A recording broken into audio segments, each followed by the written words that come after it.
Udara malam itu terasa lebih berat dari biasanya. Angin bergerak tak menentu, mendorong perahu kayu bernama Trikarya Tunggal ke arah selatan, menjauhi daratan Lombok Timur.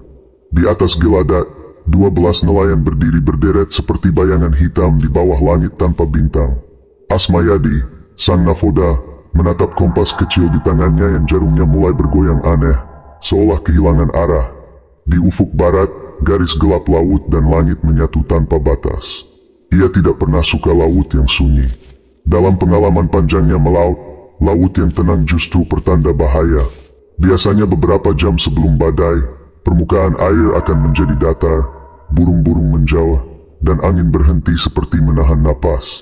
Malam itu, semua pertanda itu hadir bersamaan. Pasang jaring setengah dulu, katanya pelan. Suaranya serak tertelan angin asing. Anak buah kapal bergerak cepat. Tamrin, orang kedua setelahnya, mengulur tali pancing di sisi kanan. Zakaria, lelaki paling tua, menyalakan lampu minyak kecil untuk menerangi bagian depan perahu. Api bergetar kecil, berjuang melawan angin yang mulai berubah arah. Suara kayu berderit panjang. Gelombang pertama datang tanpa aba-aba, menghantam sisi kiri kapal hingga menumpahkan sebagian isi ember ikan yang baru saja mereka dapat. Air asin menampar wajah mereka, menusuk kulit seperti jarum halus. Tidak ada yang berteriak, hanya helaan napas dan pandangan yang saling bertemu. Asmayadi, panggil Tamrin. Barometer jatuh. Nakoda itu menatap alat kecil di tangannya. Jarum tekanan udara turun drastis.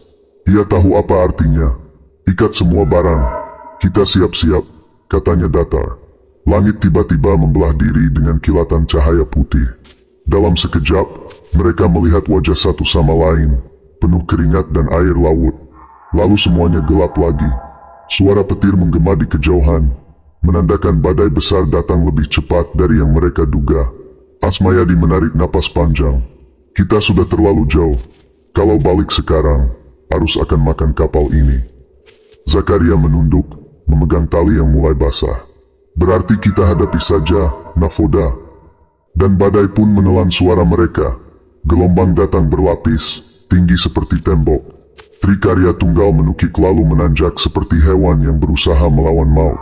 Air masuk dari selapapan. 2 orang berusaha menimba air dengan ember, tapi setiap kali mereka buang 1 ember, 2 ember lain masuk.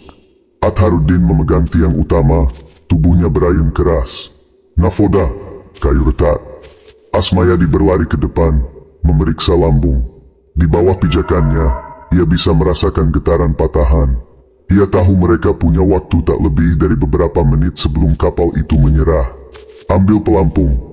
Semua siap lompat kalau kupukul 3 kali. Suaranya menggema di tengah teriakan angin. Mereka mengikatkan tali di pinggang, menggenggam apa saja yang bisa mengapung. Ketika suara retak terakhir terdengar, seperti punggung kayu yang patah, Asmayadi memukul tiang 3 kali. Lompat. Malam menelan mereka. Air menyambut tubuh mereka dengan dingin yang menggigit. Dalam hitungan detik, laut berubah menjadi jurang yang menelan semuanya. Asmayadi merasakan berat pakaian menariknya ke bawah.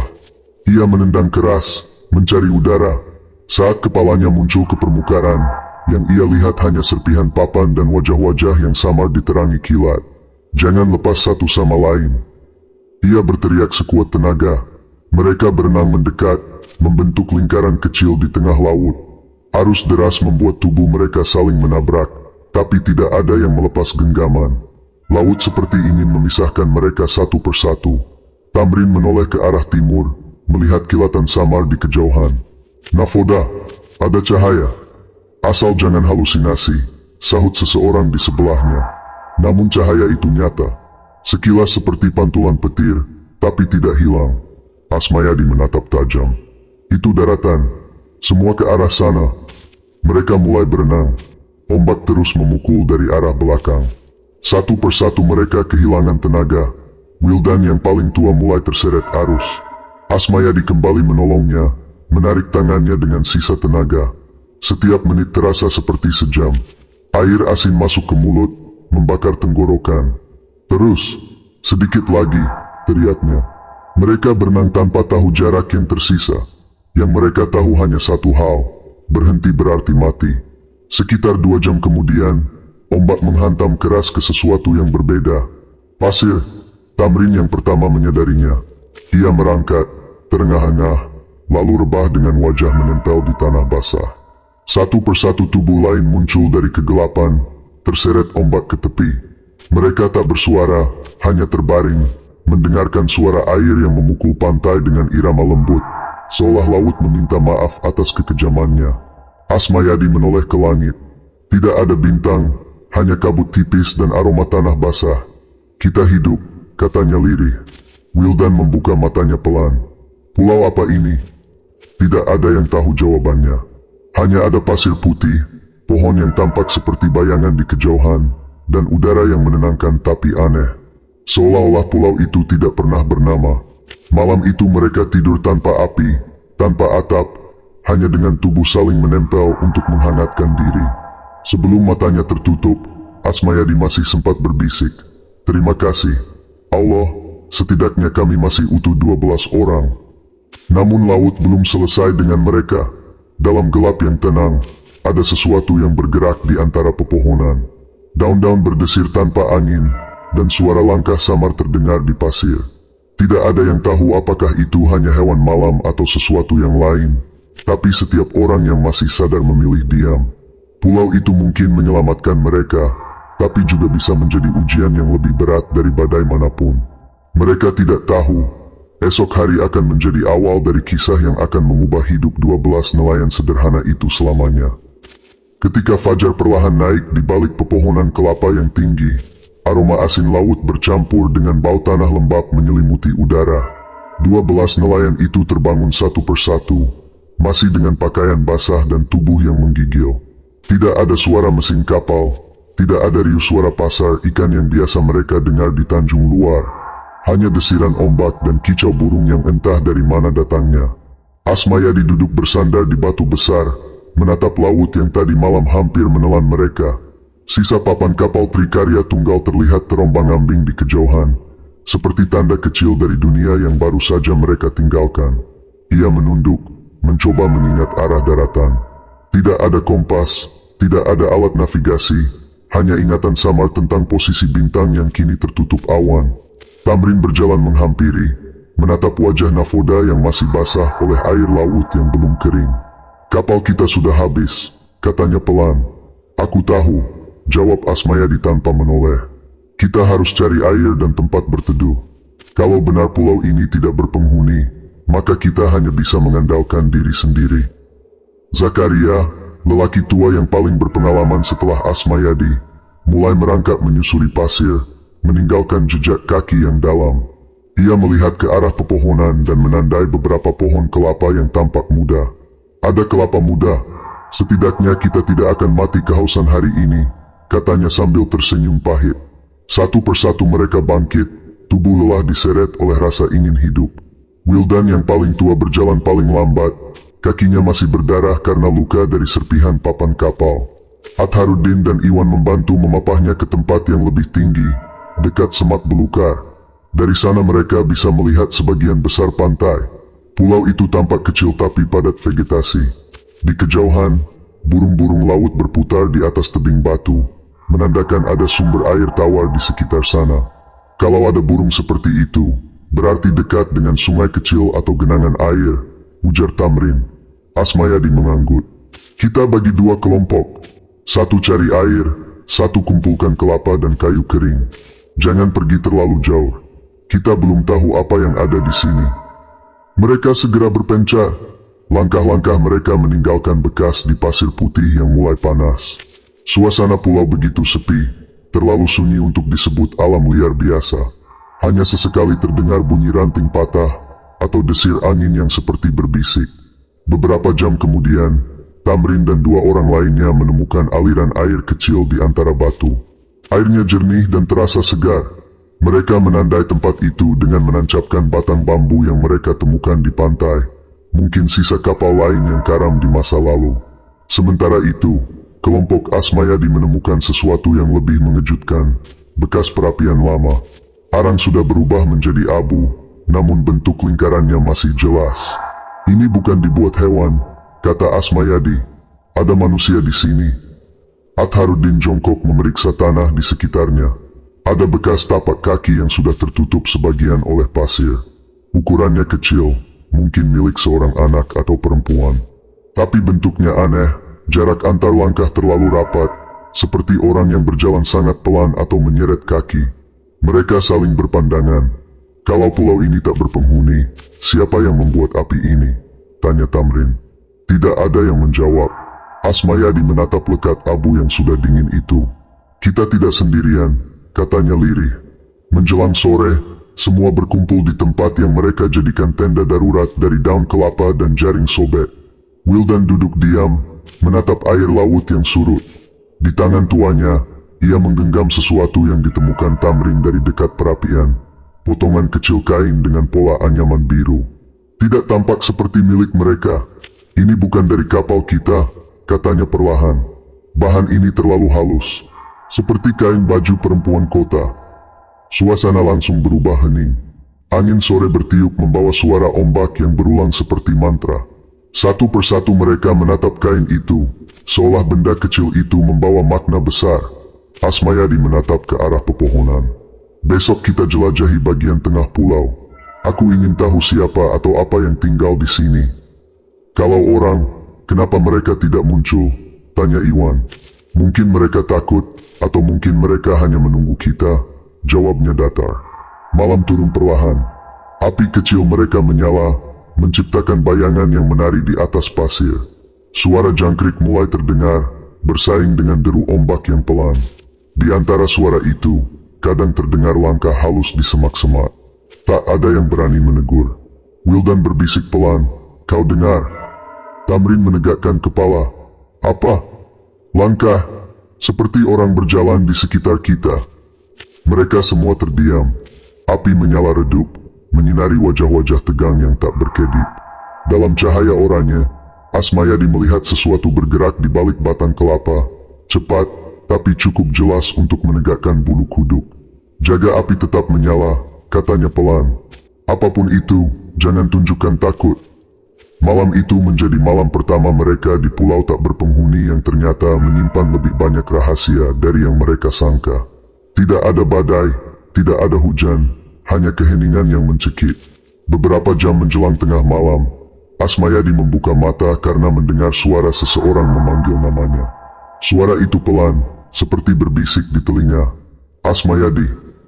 Ia menoleh, tapi semua orang di sekelilingnya masih tidur. Api kecil di tengah sudah hampir padam. Suara itu datang lagi, kali ini lebih jelas. "Asmayadi." Ia berdiri perlahan, menatap ke arah laut. Di antara gelombang dan pantulan cahaya bulan, ia melihat sosok seseorang berdiri di tepi air. Perempuan dengan rambut panjang basah, mengenakan kain biru yang sama seperti potongan yang mereka temukan siang tadi. "Asmayadi." Ia memejamkan mata sejenak, menelan ludah, lalu membuka lagi. Sosok itu sudah tidak ada, hanya air laut yang memantulkan cahaya pucat. Ia menarik napas panjang, mencoba meyakinkan diri bahwa itu hanya bayangan pikiran karena kelelahan. Tapi jauh di dalam dadanya, ia tahu sesuatu di pulau ini sedang memperhatikan mereka.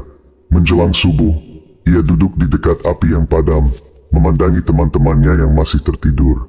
"Kita memang hidup dari laut," bisiknya lirih. "Tapi kali ini, laut membawa kita ke tempat yang bukan milik siapapun." Matahari kembali muncul di ufuk timur, memantulkan warna merah muda di permukaan laut. Pulau itu tampak indah, tapi bagi 12 nelayan itu, keindahan hanyalah penutup bagi sesuatu yang belum mereka mengerti. Mereka tidak tahu bahwa yang menunggu mereka di dalam hutan pulau itu bukan sekadar misteri, melainkan sejarah kelam yang hampir dilupakan. Dunia, langit sudah tinggi ketika mereka memutuskan untuk masuk ke jantung pulau. Sisa bekal dari kapal hanya sedikit, beberapa potong ikan kering, 3 buah kelapa, dan 1 botol air yang mereka temukan di pantai. Asmayadi berdiri paling depan, membawa batang kayu tajam yang ia runcingkan semalam. Di belakangnya, Tamrin memikul jaring sobek untuk dijadikan penanda jalan pulang. "Jangan berpencar," ujar Asmayadi tegas. "Kita buat lingkaran kecil, setiap 2 menit berhenti, dengarkan sekitar." Udara di dalam hutan terasa lebih lembab. Cahaya matahari menembus dari sela dedaunan tebal, menimbulkan pantulan hijau di permukaan tanah. Suara serangga terdengar aneh, seperti bergaung dari berbagai arah sekaligus. Beberapa pohon begitu tinggi dan besar, batangnya melilit satu sama lain seperti ular raksasa. Zakaria, yang berjalan paling belakang, sempat menoleh ke arah pantai. Garis laut sudah tidak terlihat.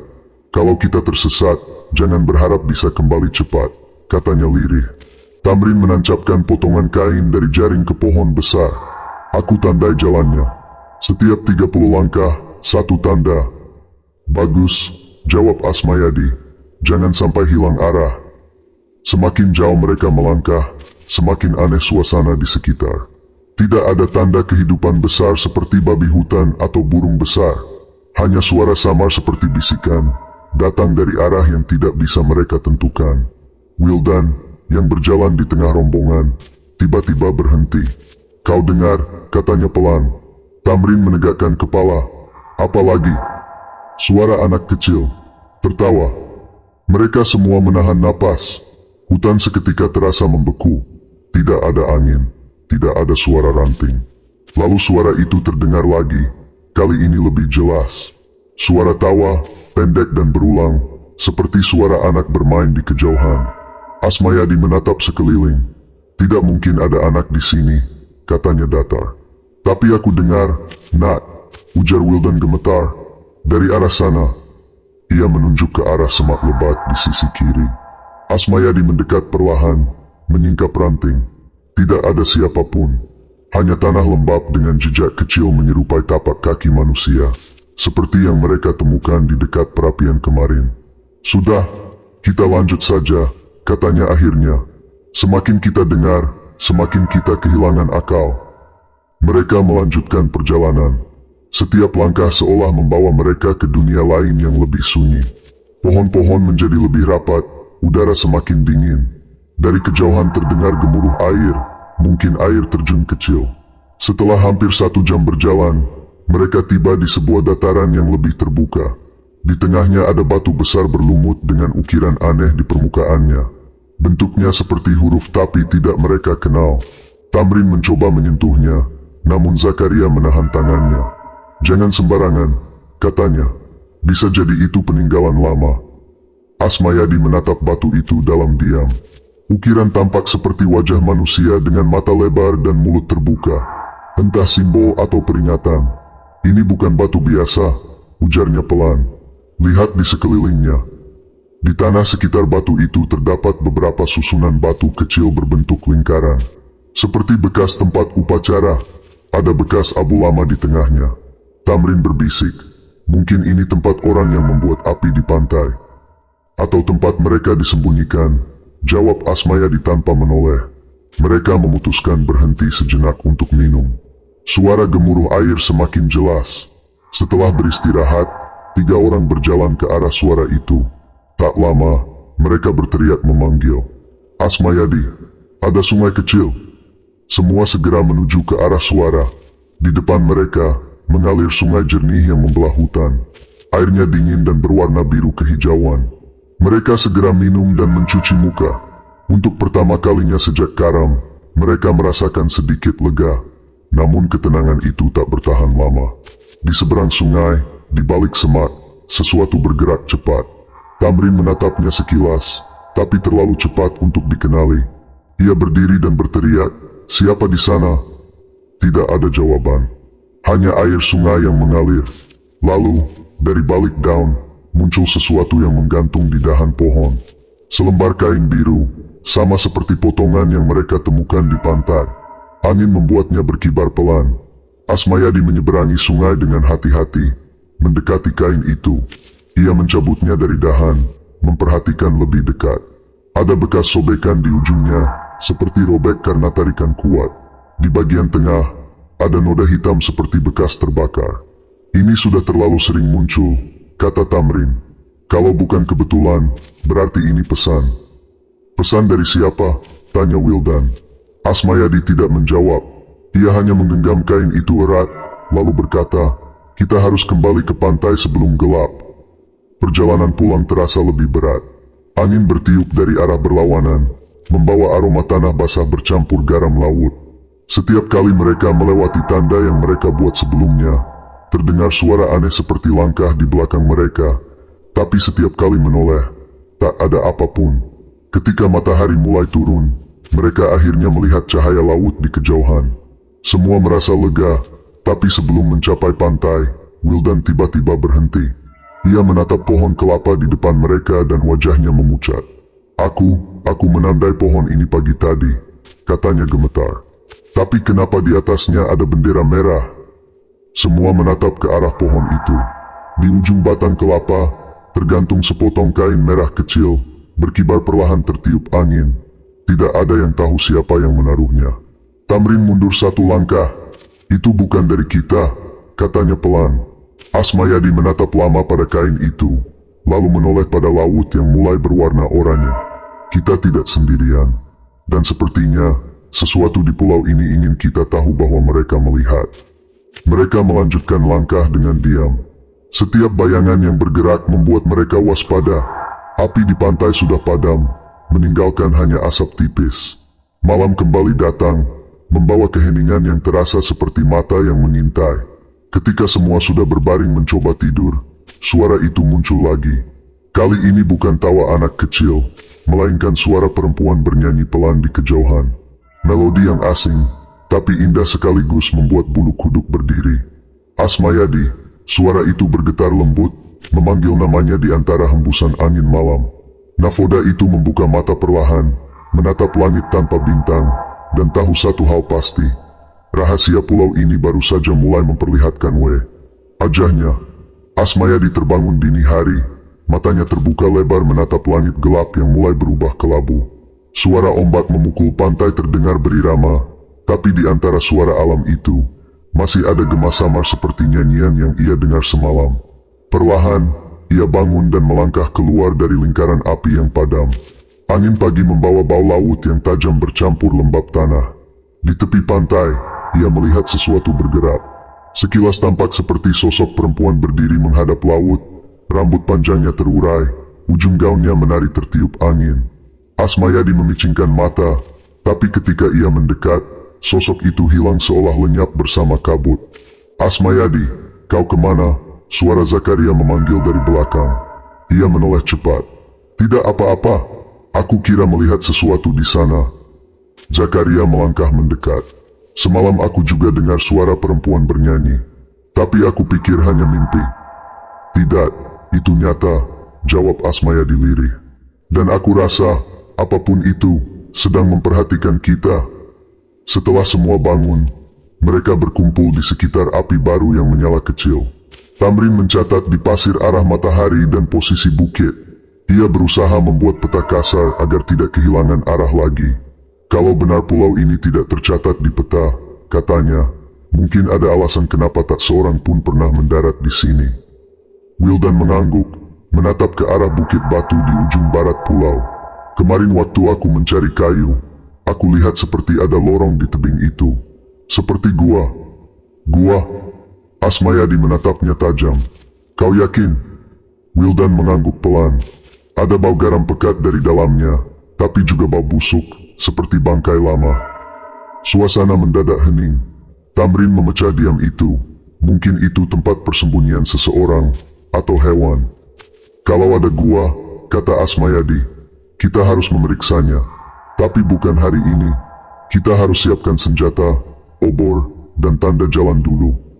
Zakaria mendengus. Kau masih pikir kita bisa keluar dari sini hidup-hidup? Asmayadi menatapnya dalam. Selama belum ada mayat di antara kita, aku akan terus percaya kita bisa pulang. Menjelang sore, mereka mulai menyiapkan perlengkapan. Tamrin membuat obor dari kain dan minyak ikan. Dua orang lain menajamkan tongkat kayu menjadi tombak. Wildan sibuk mengeringkan pakaian yang basah karena hujan singkat sore tadi. Namun suasana tidak lagi tenang. Sejak tengah hari, beberapa dari mereka merasa diawasi. Setiap kali mereka menatap ke arah hutan, bayangan gelap seolah melintas di balik pepohonan. Sekali waktu, Tamrin bersumpah melihat mata berkilat menatap dari semak. Tapi begitu ia dekati, tidak ada apapun. Saat matahari hampir tenggelam, Mereka memutuskan berhenti bekerja dan duduk melingkar di dekat api. Suara ombak terdengar lebih keras dari biasanya, seperti sedang memperingatkan sesuatu. Asmayadi menatap laut dengan pandangan jauh. Laut itu membawa kita ke sini, tapi mungkin ia juga yang ingin menahan kita di sini, katanya datar. Kenapa kau bilang begitu? Tanya Wildan. Asap suar yang kita buat 2 hari lalu tidak pernah terlihat dari langit. Seakan-akan angin di sini memutar semua arah. Zakaria menatapnya dengan tatapan khawatir. Kau pikir tempat ini dikutuk? Asmayadi tidak menjawab. Ia hanya menatap api dan berkata, besok pagi kita menuju gua. Kita harus tahu apa sebenarnya yang terjadi di pulau ini. Malam turun perlahan, membawa hawa dingin menusuk tulang. Di kejauhan, suara aneh kembali terdengar, seperti sesuatu yang menyeret rantai di pasir. Semua terdiam, mendengarkan. Lalu, dari arah hutan, terdengar langkah kaki lambat mendekat. Tamrin menggenggam tombaknya. Itu bukan hewan, bisiknya. Api menari di tengah lingkaran, menciptakan bayangan bergerak di wajah mereka. Langkah itu semakin dekat, lalu berhenti di belakang salah satu pohon besar. Asmayadi berdiri pelan, mengangkat obor. Siapa di sana? Teriaknya. Tidak ada jawaban, tapi suara nafas berat terdengar jelas. Perlahan, ia mendekat. Ketika obor diangkat lebih tinggi, mereka semua melihatnya, jejak kaki di pasir, tapi ukurannya tidak seperti manusia. Panjang dan dalam, seperti milik sesuatu yang bertubuh besar dengan jari-jari tajam. Wildan mundur cepat, wajahnya pucat. Itu bukan milik kita. Asmayadi menunduk memperhatikan jejak itu. Di ujungnya, ada setetes darah segar. Ia menatap sekeliling, mencoba mencari sumbernya, tapi hutan hanya membalas dengan keheningan. Zakaria berbisik, apapun yang ada di pulau ini, sepertinya tak suka kita di sini. Tiba-tiba, dari arah laut terdengar jeritan keras. Semua menoleh. Sosok Asmar, salah satu kru yang sedang mencuci di tepi air, terlihat berlari tergopoh mendekati mereka. Wajahnya ketakutan, matanya membelalak. Ada sesuatu di laut, teriaknya panik. Mereka berlari ke arah pantai. Ombak bergulung tinggi, dan di antara busa putih, sesuatu tampak mengapung. Saat ombak surut, mereka melihatnya lebih jelas. Sebuah kepala ikan besar tanpa tubuh, matanya terbuka, mulutnya bergerigi aneh seperti manusia. Tamrin menatapnya ngeri. Ikan apa ini? Asmayadi hanya berbisik, bukan ikan. Aku pernah lihat bentuk seperti ini di buku pelaut tua. Ini pertanda buruk. Langit mulai gelap, petir menyambar jauh di ufuk timur. Mereka menarik kepala itu lebih jauh ke darat, tapi anehnya, begitu menyentuh pasir, dagingnya mulai membusuk cepat, menimbulkan bau menyengat. Wildan menutup hidung, seperti diracun. Asmayadi menatap ke laut yang berombak liar. Tidak, seperti sesuatu yang keluar dari laut bukan karena mati, tapi karena dibuang. Malam itu, tak seorang pun bisa tidur. Setiap kali ombak datang, mereka merasa seperti ada yang memanggil dari laut. Beberapa mendengar suara langkah di sekitar api, meski tak ada bayangan terlihat. Menjelang tengah malam, Asmayadi kembali mendengar suara perempuan bernyanyi. Kali ini lebih dekat, sangat jelas, seolah berdiri di belakangnya. Ia memutar badan cepat, tidak ada siapapun, hanya pasir dan ombak. Tapi di pasir di depannya, tertulis sesuatu yang membuat darahnya membeku. Tinggalkan pulau ini sebelum bulan penuh. Asmayadi menatap tulisan itu lama, lalu menatap ke arah laut yang memantulkan cahaya bulan setengah. Suaranya nyaris tak terdengar ketika ia berbisik. Tapi bagaimana caranya, jika laut itu sendiri menolak kita pergi? Angin kembali berhembus. Api kecil di tengah lingkaran bergoyang, dan dari jauh, suara tawa anak kecil kembali terdengar, lebih keras dari sebelumnya, bergema di antara ombak dan kek. 8 malam. Pagi datang dengan langit kelabu dan udara yang menggigit kulit. Tidak ada matahari yang muncul, hanya kabut tebal menutupi hampir seluruh garis pantai. Angin dari laut berhenti berhembus, membuat suasana terasa menekan. Asmayadi berdiri di depan ombak yang tenang, menatap ke arah barat di mana batu besar menjulang seperti gerbang menuju sesuatu yang tidak ingin ditemukan. Semua siap, suaranya berat tapi tegas. Tamrin menyiapkan obor yang dibungkus kain, Zakaria membawa tongkat tajam, dan Wildan memikul sisa air kelapa di wadah tempurung. Mereka berangkat dalam diam, meninggalkan pantai yang mulai dipenuhi jejak aneh yang semalam muncul di sekitar api. Perjalanan menuju bukit batu itu memakan waktu hampir 2 jam. Hutan yang mereka lewati kini terasa berbeda, lebih sunyi, seolah semua makhluk hidup memilih menjauh dari tempat yang akan mereka tuju. Tak ada suara burung, tak ada gemerisik dedaunan. Hanya langkah kaki mereka yang terdengar, tenggelam dalam kabut pekat. Ketika mereka sampai di kaki bukit, Asmayadi berhenti. Di depan mereka, terbuka celah besar di antara 2 batu hitam, cukup lebar untuk 1 orang masuk sekaligus. Bau amis bercampur busuk tercium dari dalamnya, membuat perut mereka mual. Wildan menutup hidung. "Kau yakin ini tempat yang kita cari?" Asmar bilang semalam melihat cahaya dari arah sini. Jawab Asmayadi. "Kalau benar ada orang lain di pulau ini, mereka pasti di dalam." Tamrin menyalakan obor pertama, cahaya oranye menari di dinding batu yang lembab. Mereka masuk perlahan, satu persatu. Suara langkah bergema panjang. Di dalam gua, udara terasa lebih berat. Dindingnya dipenuhi lumut yang memantulkan cahaya redup obor. Semakin dalam mereka melangkah, semakin kuat bau busuk yang menusuk hidung. Setelah beberapa meter, lorong itu terbuka menjadi ruangan besar dengan langit-langit tinggi. Zakaria menyorotkan obor ke arah dinding, dan mereka semua terdiam. Ada lukisan kuno di sana, gambar manusia berbaris mengelilingi sesuatu yang menyerupai laut hitam dengan mulut besar di tengahnya. Beberapa gambar memperlihatkan sosok yang menyerahkan persembahan, sementara lainnya menunjukkan orang-orang ditelan oleh pusaran air. Tamrin bergumam, "Ini ritual. Mereka menyembah sesuatu." "Asmayadi," Wildan berbisik, "lihat ini." Ia menunjuk ke sudut gua, di mana terdapat beberapa benda yang tampak seperti peralatan kuno, tulang, tempurung kelapa, dan kain biru yang sama dengan yang mereka temukan di pantai. Di antara tumpukan itu, ada sepotong papan kayu yang setengah hancur. Tulisan samar masih terlihat di permukaannya. "Kapal Baruna 1964. Semua menatap papan itu dengan ngeri. Asmayadi mengenali nama itu. Baruna, kapal kargo yang hilang di Laut Maluku tahun 60-an. Tidak pernah ditemukan bangkainya. Zakaria menarik napas dalam. Jadi, mereka yang hilang, terdampar di sini juga. Suasana berubah tegang, seolah udara dalam gua semakin menekan. Obor Tamrin mulai berkedip, nyalanya berkurang. Tiba-tiba, dari lorong di belakang mereka terdengar suara langkah lambat. Bukan gema mereka sendiri, tapi langkah lain, lebih berat dan berirama. Semua menoleh serentak. "Siapa di sana?" teriak Asmayadi. Tidak ada jawaban. Tapi langkah itu berhenti, lalu disusul suara napas berat, seperti hembusan seseorang dari balik batu. Wildan mengangkat obor tinggi-tinggi, mencoba melihat lebih jelas, tapi yang tampak hanya dinding batu basah. Saat ia menurunkan obor, terlihat sesuatu di bawah kakinya, tanda telapak kaki besar, sama seperti yang mereka lihat di pasir, kali ini berlumuran darah segar. "Asmayadi," bisik Tamrin, "kita harus keluar sekarang." Namun sebelum mereka sempat bergerak, dari kedalaman gua terdengar suara yang membuat darah mereka membeku. Nyanyian perempuan itu lagi.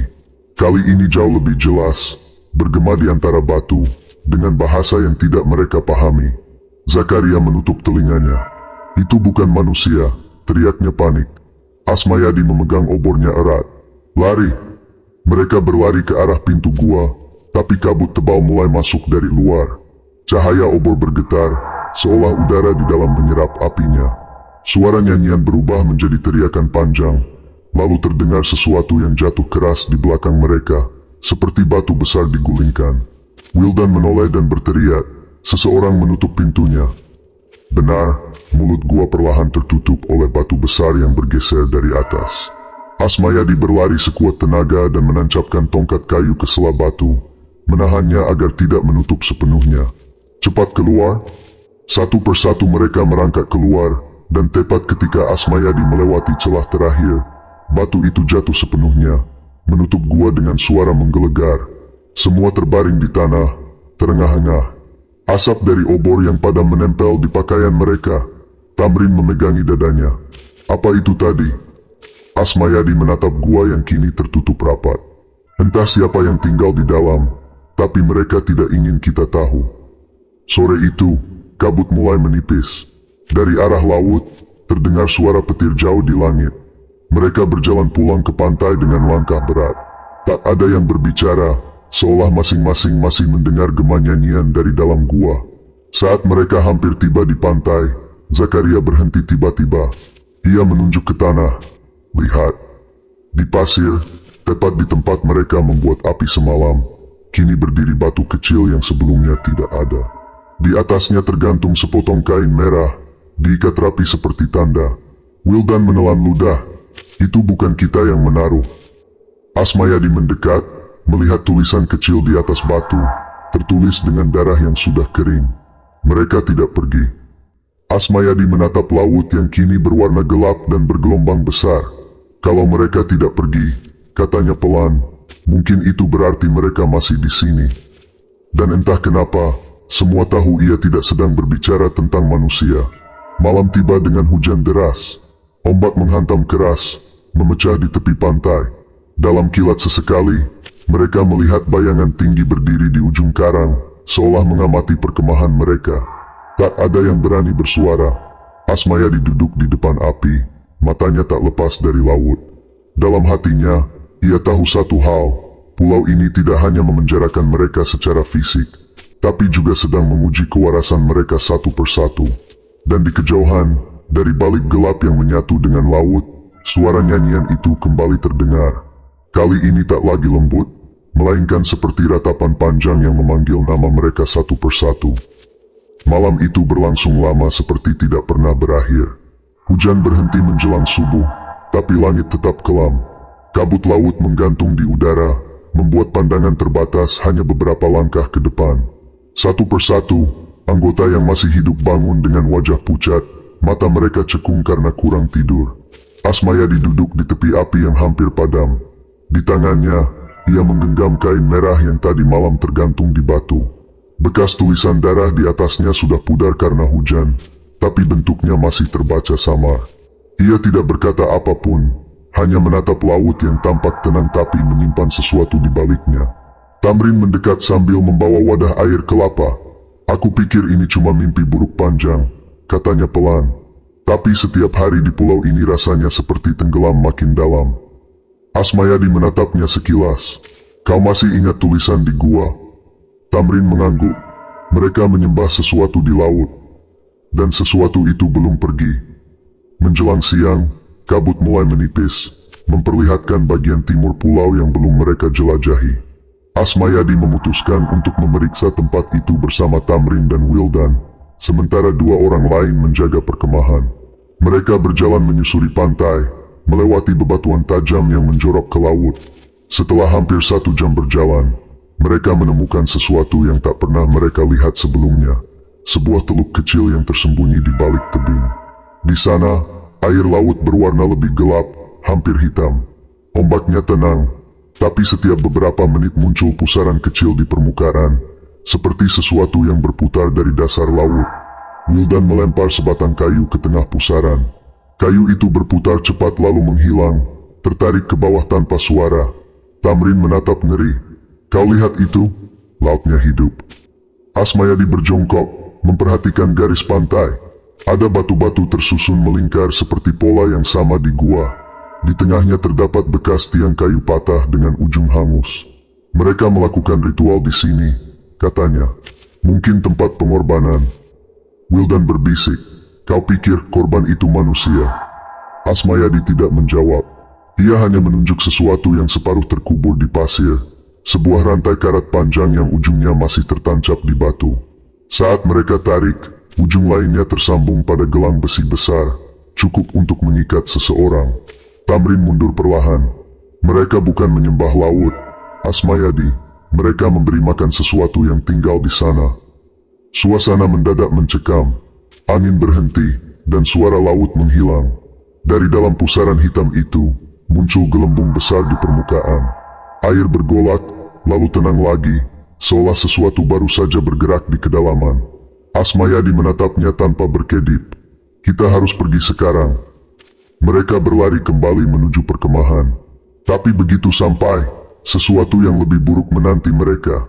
Api di tengah lingkaran padam, dan tenda darurat dari daun hancur berantakan. Zakaria dan Asmar tidak ada. Zakaria, teriak Wildan. Asmar, tak ada jawaban, hanya angin yang berdesir pelan. Di dekat batu tempat mereka menaruh peralatan, ada bekas seretan di pasir menuju arah hutan. Bekas itu dalam dan panjang, seperti tubuh diseret paksa. Tamrin memeriksa ujung jejak. Masih baru, mungkin belum 1 jam. Asmayadi menggenggam tombak kayunya kuat-kuat. Kita ikuti. Jejak itu membawa mereka masuk ke hutan, melewati akar besar dan semak berduri. Di beberapa titik, mereka menemukan potongan kain robek milik Zakaria. Setelah berjalan sekitar 100 meter, jejak itu berhenti di depan pohon besar yang aneh. Pohon itu berlubang di bagian bawah batangnya, cukup besar untuk manusia masuk. Dari dalamnya keluar bau busuk yang sangat tajam. Tamrin mengangkat obor untuk melihat ke dalam, dan apa yang ia lihat membuatnya hampir menjatuhkan api itu. Di dalam rongga pohon, tergantung puluhan benda aneh, tulang, tengkorak kecil, dan potongan pakaian yang masih meneteskan air asin. Beberapa masih baru, basah seolah baru diangkat dari laut. Wildan berbisik gemetar, mereka bukan yang pertama. Asmayadi menatap ke dalam lama, lalu berkata pelan, Zakaria dan Asmar, mungkin mereka sudah jadi bagian dari pulau ini sekarang. Sore menjelang, langit berubah merah keunguan, menciptakan bayangan panjang di antara pohon-pohon. Mereka kembali ke pantai dengan langkah berat, membawa ketakutan baru dalam hati. Saat sampai, Asmayadi berhenti mendadak. Jejak kaki mereka yang menuju pantai tadi pagi, hilang. Pasir di sekeliling tempat perkemahan tampak rata, seolah ada tangan besar yang menyapu semuanya bersih. Tamrin menatap laut yang kini kembali bergolak. Kau lihat itu? Di kejauhan, di antara ombak, tampak sesuatu berdiri. Bentuknya samar, tinggi, kurus, dengan rambut panjang menjuntai. Sosok itu hanya diam, menatap ke arah mereka. Setiap kali ombak datang, tubuhnya terbelah oleh air lalu muncul lagi, lebih dekat. Wildan berteriak, lari.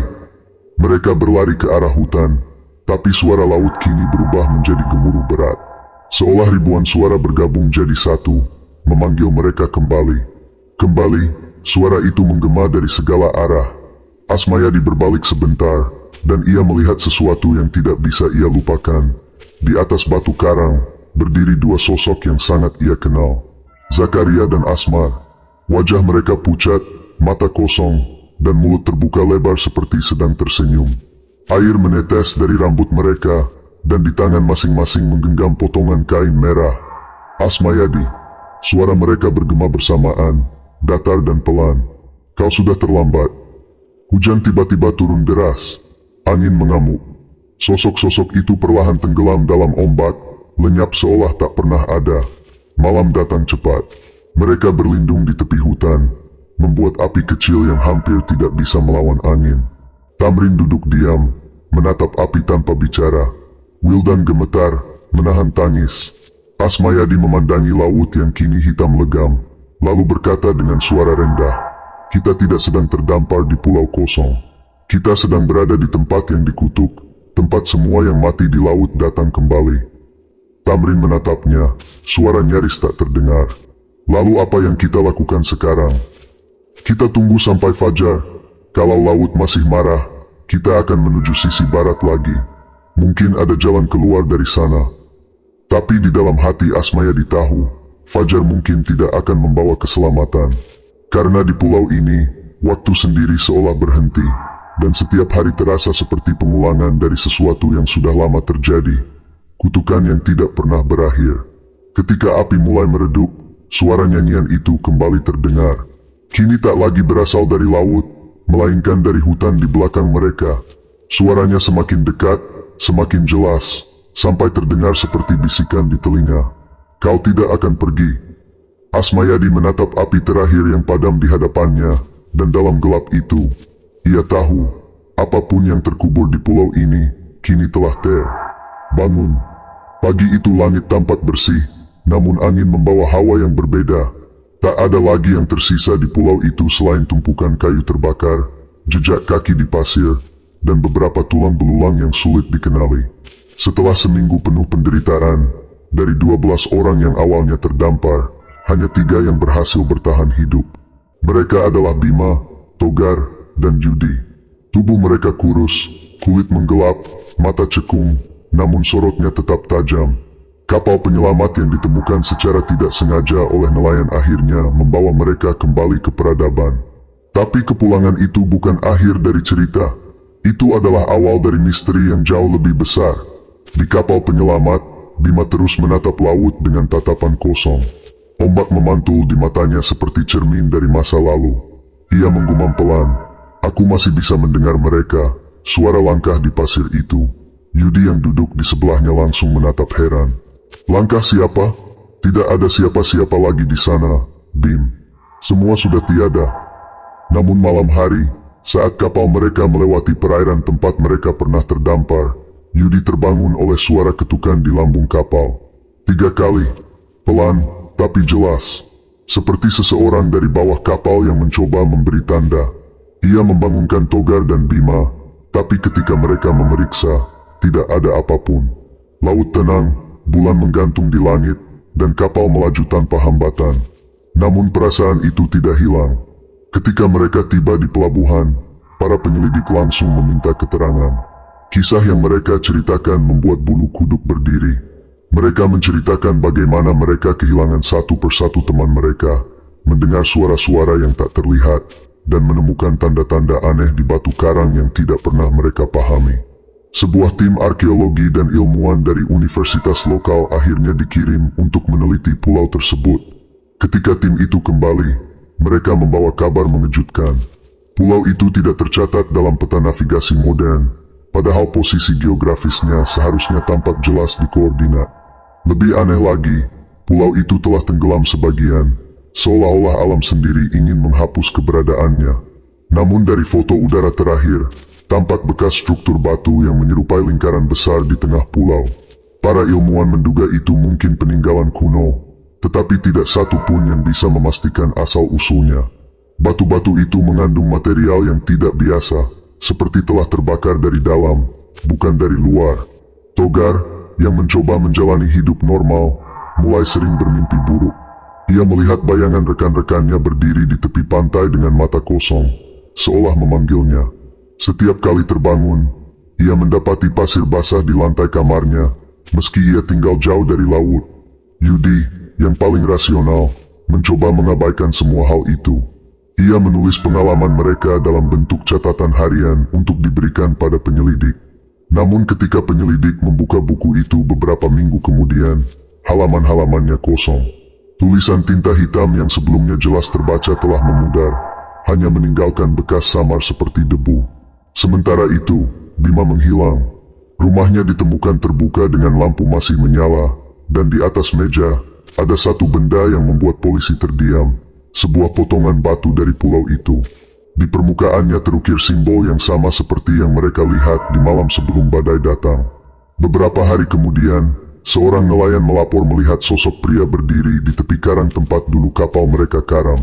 Wajahnya tidak jelas, tapi tubuhnya mirip Bima.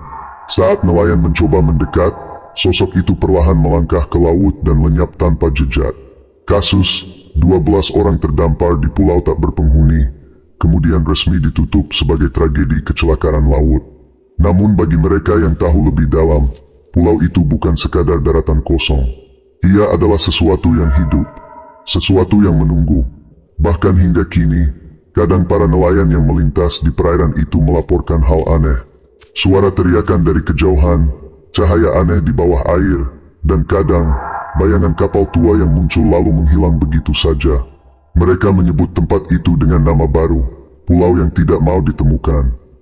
Dan di setiap ombak yang menghantam karang, seperti ada bisikan halus yang berkata, "Kami belum pulang." Cerita ini berakhir bukan dengan kepastian, tetapi dengan pertanyaan yang tak pernah terjawab. Apakah yang mereka temukan hanyalah kebetulan? Ataukah pulau itu memang menyimpan rahasia yang seharusnya tidak pernah disentuh manusia?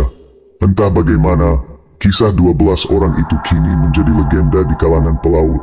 Setiap kali badai datang dan laut mulai bergemuruh, orang-orang di dermaga akan menatap ke arah cakrawala dan berbisik pelan. Mereka masih di sana. Terima kasih telah menonton sampai akhir. Jika kamu suka dengan kisah ini, jangan lupa like, komen, dan subscribe, agar kamu tidak ketinggalan cerita misteri dan kisah nyata penuh teka-teki berikutnya. Sampai jumpa di cerita selanjutnya. Tetap waspada, karena kebenaran seringkali bersembunyi di balik hal yang tak bisa dijelaskan.